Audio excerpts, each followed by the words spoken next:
नमस्कार प्रिय दर्शकों, बूढ़ी चिड़िया ने बताया कि बुढ़ापे में औलाद साथ क्यों छोड़ जाती है। आज का वीडियो सभी को पूरा देखना चाहिए, क्योंकि बुढ़ापा तो एक दिन सभी पर आएगा। जो आज बालक है वो कल युवा बनेगा, परसों जवान बनेगा और आगे फिर बुढ़ापा स्वीकार करना ही पड़ेगा। चाहे कुछ भी कर लो, इसमें किसी की नहीं चलती है। ऐसा नहीं है कि कोई व्यक्ति अधिक धनवान है तो वो कुछ रिश्वत दे देगा और बुढ़ापा उस पर असर नहीं करेगा। ऐसा नहीं है कि कोई बड़ा बहादुर है, लोग उससे डरते हैं तो बुढ़ापा भी उसके डर से उसके पास नहीं जाएगा। चाहे कोई ज्ञानी हो, धनी हो, बली हो या गुनी हो, सबके सारे हुनर धरे के धरे रह जाएंगे जब बुढ़ापा आपके ऊपर आएगा तब। इसलिए ये जानकारी सबको ध्यान से सुननी चाहिए। प्रिय दर्शकों, आपको इस वीडियो से पता चलेगा कि औलाद बुढ़ापे में साथ क्यों छोड़ जाती है। इस बात को समझाने के लिए हमें इस कहानी को ध्यान से सुनना चाहिए। किसी जंगल में एक बहुत बड़ा बरगद का वृक्ष था। उस वृक्ष पर हजारों भांति भांति के पक्षी दिन भर किलोले करते रहते थे, अर्थात पूरे जंगल के पक्षी उस वट वृक्ष पर विश्राम करने के लिए जाते रहते थे। कुछ पक्षियों का तो वो वृक्ष स्थायी निवास था। उस वृक्ष में रहकर पक्षी अपार आनंद की अनुभूति प्राप्त करते थे। प्रिय दर्शकों, कहते हैं हम जब किसी स्थान पर या किसी व्यक्ति के साथ एक लंबे समय तक रहते हैं तो हमें उससे लगाव हो जाता है। इसी तरह उस वृक्ष पर रहने वाले सभी पक्षियों को उस वट वृक्ष से मोह हो गया था। प्रिय दर्शकों, एक दिन के बाद जंगल में सूखा पड़ गया। कई वर्षों से पानी नहीं बरसा था। जंगल के वृक्ष सूखकर मुरझाने लगे। वह वट वृक्ष भी पानी न मिलने के कारण सूखने लगा। समस्त पक्षी धीरे धीरे करके उस वृक्ष को छोड़ करके जाने लगे। जब वह वृक्ष पूरे तरीके से सूख गया और उसके पत्ते डालियां टूट कर नीचे गिरने लगे तो उस वृक्ष पर रहने वाले सारे पक्षी उस वृक्ष को त्याग करके किसी दूसरे स्थान पर चले गए। केवल एक बूढ़ी चिड़िया उस वृक्ष पर अकेली बैठी रह गई। उसने देखा कि वृक्ष पर रहने वाले सारे पक्षी एक एक करके वहां से जा चुके हैं। कुछ पक्षियों ने उस बूढ़ी चिड़िया से भी चलने को कहा, परंतु चिड़िया ने जाने से मना कर दिया। बुरी चिड़िया ने सोचा कि मेरा जन्म इसी वृक्ष पर हुआ है, इसी वृक्ष पर मैं खेल कूद कर बड़ी हुई हूँ। मेरे जीवन के सारे सुख मुझे इसी वट वृक्ष ने दिए हैं। आज जब इसके ऊपर विपत्ति आई है तो मैं इसे विपत्ति में अकेला छोड़कर कैसे जा सकती हूँ। इस वृक्ष ने मुझे पाल पोस कर बड़ा किया है, दुख सुख में मेरा साथ दिया है। मुझ पर इस वृक्ष का उद्धार है। मैं मरकर भी इस वृक्ष को छोड़कर नहीं जाऊंगी। वह लोग बड़े खुदगर्ज होते हैं जो अपने माँ बाप को बुढ़ापे में छोड़कर चले जाते हैं या परदेश में रहकर सुखपूर्वक जीवन यापन करते हैं। घर पर अपने वृद्ध जनों को भूल जाते हैं। ऐसी संतान के लिए धिक्कार है जो अपने माँ बाप के बुढ़ापे का सहारा नहीं बनती है। सोचो, जब तुम असहाय थे, जब तुम कमजोर थे, जब तुम्हारे माँ बाप ने तुम्हारा साथ छोड़ा था क्या? जब तुम बीमार हुए थे तब वह तुम्हें छोड़कर कहीं गए थे क्या? जब तुमने किसी से झगड़ा किया था और तुम झगड़े में पड़ गए थे तो क्या तुम्हारे माँ बाप ने तुम्हें अकेला छोड़ दिया था? जब तुम्हारे माँ बाप के मन में किसी अच्छी चीज को खाने की इच्छा उत्पन्न हुई थी तब उन्होंने वह चीज तुम्हें छोड़कर कभी अकेले खाई थी क्या? आज वह बूढ़े हो गए हैं तो तुम्हें उनसे घृणा होने लगी है। तुम्हारे लिए उन्होंने इतना किया, तुम उनके लिए इतना भी नहीं कर सकते कि उनके बुढ़ापे की लाठी बन जाओ। प्रिय दर्शकों, बूढ़ी चिड़िया ने मरते दम तक वृक्ष का साथ न छोड़ने की कसम खा ली। कुछ दिन और बीते तो वह वृक्ष बिल्कुल जर्जर हो गया। अब दीमक भी उसे खाने लगी, लेकिन चिड़िया उसे छोड़कर नहीं गई। दिन में थोड़ा इधर उधर घूमकर अपना भोजन जुटा लेती थी और शाम होने पर उसी सूखे हुए वृक्ष पर आकर बैठ जाती थी। इसी तरह से कई रोज बीत गए। प्रिय दर्शकों, जो पक्षी उसे छोड़कर दूसरे स्थान पर चले गए थे उन्होंने सोचा कि चिड़िया अभी भी उसी सूखे वृक्ष पर बैठी रहती है।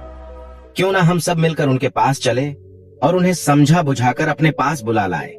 यही सोचकर कुछ पक्षी बुरी चिड़िया के पास गए और उनसे अपने साथ चलने का आग्रह किया। कहने लगे, चिड़िया, तुम कहाँ इस सूखे वृक्ष पर बैठी रहती हो? इस वृक्ष का जीवन खत्म हो चुका है। मरे के साथ में मरना कहाँ की समझदारी है? विद्वान कहते हैं वही जीविका श्रेष्ठ है। जिसमें धर्म की हानि ना हो वही देश श्रेष्ठ है। जहाँ कुटुंब का पालन होता हो। यह वृक्ष बिल्कुल जर्जर हो गया है। दीमक इसे रात दिन खा रही है। किसी दिन हवा के तेज झोंके से ये गिर जाएगा। फिर तुम कहाँ जाओगी? विद्वान लोग कहते हैं कि शत्रु, कर्जा, अग्नि, बीमारी, इन चारों को समय रहते दबा देना चाहिए। जो इनसे अपना समाधान नहीं करता वो से मौत मारा जाता है। ठीक इसी प्रकार तुम्हें भी इस वृक्ष को छोड़कर किसी खुशहाल स्थान पर अपना निवास बना लेना चाहिए। प्रिय दर्शकों, समस्त पक्षियों के समझाने पर भी पूरी चिड़िया उस वृक्ष को छोड़ने के लिए तैयार नहीं हुई। कहने लगी, भाइयों, यह वृक्ष मेरे माँ बाप के समान है। मेरे माता पिता मुझे जन्म देकर इसी वृक्ष पर मुझे छोड़कर चले गए थे। उनके जाने के बाद मैं इसी वृक्ष पर खेलकर बड़ी हुई हूँ। जीवन के सारे सुख मैंने इसी वृक्ष पर पाए हैं।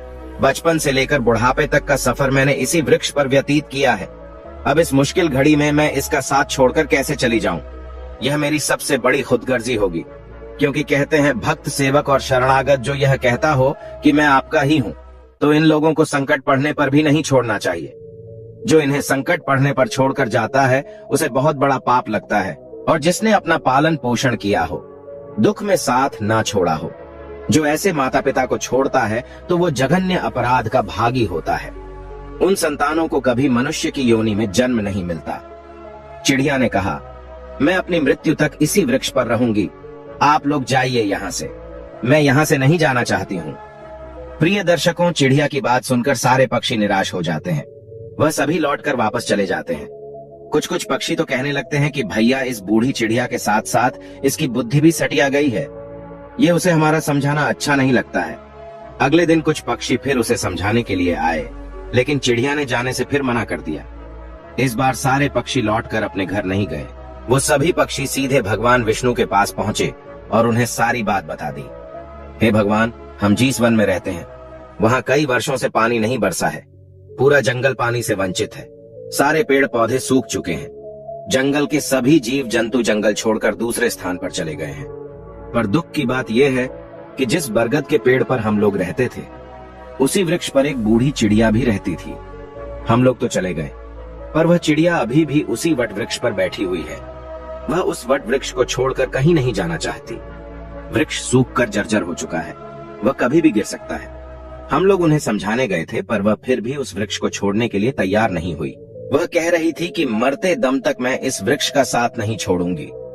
इसीलिए है भगवान, आप स्वयं चलकर उन्हें समझा दीजिए, शायद वह आपका कहना मान जाए। प्रिय दर्शकों, पक्षियों के निवेदन को भगवान विष्णु ने स्वीकार कर लिया और भगवान विष्णु उन पक्षियों के साथ उस वन में जाकर उस बूढ़ी चिड़िया को समझाने लगते हैं। भगवान विष्णु कहते हैं, हे चिड़िया रानी, मैं तुम्हें समझाने आया हूँ। यह वृक्ष बहुत ही ज्यादा जर्जर स्थिति में पहुंच गया है। इसकी डालियां सूख कर गल चुकी है। इस पर छाया के लिए एक भी सूखा पत्ता नहीं बचा है, और आप भी बहुत बूढ़ी हो चुकी हो। किसी दिन यह वृक्ष गिर गया तो आपकी मृत्यु हो सकती है। इसलिए इस वृक्ष को छोड़कर किसी सुरक्षित स्थान पर चली जाइए। प्रिय दर्शकों, भगवान विष्णु की बात सुनकर बूढ़ी चिड़िया कहने लगी, हे भगवान, बात बताओ, जब मेरा जन्म हुआ था तो मेरे माता पिता मुझे इसी वृक्ष पर छोड़कर स्वर्ग से धार गए थे। मैं जब असहाय थी तो मुझे इसी वृक्ष ने पाल पोस कर बड़ा किया। मैं इसी पर खेली कूदी हूँ। इसी पर रहकर मैंने सारे सुख उठाए हैं। इसी वृक्ष पर रहते रहते मैं बूढ़ी हो गई। मेरा पूरा जीवन इसी वृक्ष की छांव में बीता है। आज जब इस वृक्ष पर विपत्ति आ गई तो मैं इसे छोड़कर कैसे चली जाऊं? अक्सर लोग यही करते हैं कि विपत्ति आने पर या गरीबी में वह अपने हितैषियों का, अपने प्रिय बंधुओं का साथ छोड़कर चले जाते हैं। मैं उन मतलबी लोगों की तरह नहीं हूँ। मैं मरते दम तक, आखिरी सांस तक अपने माता पिता के तुल्य इस वृक्ष का साथ निभाऊंगी। प्रिय दर्शकों, चिड़िया का ऐसा अद्भुत प्रेम देखकर भगवान विष्णु बहुत प्रसन्न हो जाते हैं। कहते हैं, चिड़िया, मैं तुम्हें वरदान देना चाहता हूँ, बताओ तुम्हें क्या चाहिए? तब चिड़िया कहती है, भगवान, यदि देना चाहते हो तो मुझे कोई वरदान नहीं चाहिए। इस बरगद के वृक्ष को वरदान दे दीजिए ताकि यह हरा भरा हो, जिससे इसकी आयु बढ़ जाए। मैं तो वैसे भी बूढ़ी हो चुकी हूँ। थोड़े बहुत दिन का जीवन और शेष बचा है। मेरे बाद इस वृक्ष की छाया में हजारों पक्षी सुखी रहेंगे। सबका भला होगा तो मुझे भी खुशी होगी। प्रिय दर्शकों, चिड़िया की बात सुनकर भगवान विष्णु ने उस वृक्ष को फिर से हरा भरा बना दिया। पूरे जंगल में पानी बरसा दिया। सारे जंगल के वृक्ष फिर से हरे भरे हो गए। चारों तरफ हरियाली छा गई। जो जीव जंतु, पशु पक्षी जंगल को छोड़कर चले गए थे, वह फिर से उसी जंगल में लौट आए। सारे पक्षी उसी बरगद के वृक्ष पर आकर रहने लगे। सब पक्षी उस बूढ़ी चिड़िया की खूब सेवा करने लगे। उनके लिए भोजन पानी सब वही लाकर देते थे। प्रिय दर्शकों, इस प्रकार चिड़िया का शेष जीवन सुखपूर्वक बीत गया। प्रिय दर्शकों, हमें इस कहानी से यह सीख लेनी चाहिए कि अपनों का बुरे वक्त में कभी साथ नहीं छोड़ना चाहिए। खास करके जिसने आपको जन्म दिया है, उस माँ का, और पालन पोषण करने वाले उस पिता का जो आपके जीवन दाता है। आपको पाल पोस कर बड़ा करने में उन्होंने बहुत तकलीफ उठाई है। उनके बुढ़ापे में अगर आप सहारा नहीं बन पाए तो ये जीवन किसी काम का नहीं रहेगा। प्रिय दर्शकों, अगर आपको हमारा आज का यह वीडियो पसंद आया हो तो एक लाइक कर दीजिए और अपने मित्रों के साथ इसे शेयर करिए। प्रिय दर्शकों, जाने से पहले आप हमारे चैनल को सब्सक्राइब कर लीजिए। हम ऐसे ही ज्ञान की बातें लेकर आते रहते हैं। मिलते हैं किसी अगले ज्ञान चर्चा के साथ अगली कहानी में, अगले वीडियो में। तब तक के लिए नमस्कार, धन्यवाद।